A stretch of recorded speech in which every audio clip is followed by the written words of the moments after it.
ষড়যন্ত্রের কারণে যাতে কোনো দল তৈরি না হয়, গণতন্ত্রের বিজয় আমরা অর্জন করতে সক্ষম হব। আমরা মনে করি সময়ই কথা বলে দিবে আগামীর দিন কিভাবে চলবে। একটি কথা বলেছে শহীদ রাষ্ট্রপতি জিয়াউর রহমানের উদ্ধৃতি দিয়ে, যে ব্যক্তির চেয়ে দল বড়, দলের চেয়ে দেশ বড়। দেশকে টিকিয়ে রাখতে হবে এবং এই দলকেও ঐক্যবদ্ধভাবে টিকে থাকতে হবে, তাহলেই দেশ ঠিকভাবে চলবে, দেশ ঠিক থাকবে।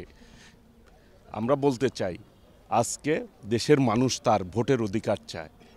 দেশের বিরুদ্ধে আজকে ষড়যন্ত্র হচ্ছে, সেই জন্য আমাদের এই বর্ধিত সভায় একটি স্লোগান দিয়েছেন আমাদের ভারপ্রাপ্ত চেয়ারম্যান দেশনায়ক তারেক রহমান, সুদৃঢ় ঐক্যই রুখে দিতে পারে সকল ষড়যন্ত্র।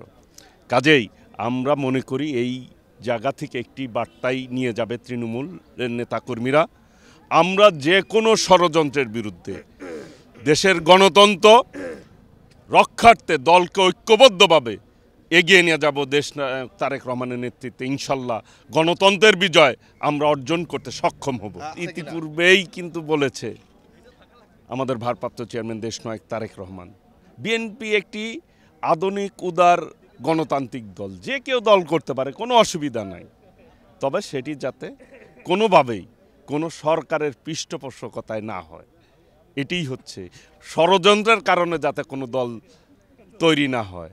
হ্যাঁ, সকলের অধিকার আছে, সমান অধিকার রয়েছে রাজনীতি করার, তার আদর্শকে মানুষের সামনে তুলে ধরার।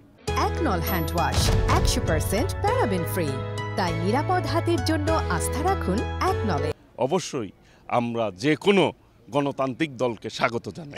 আমরা মনে করি সময়ই কথা বলে দিবে আগামীর দিন কিভাবে চলবে।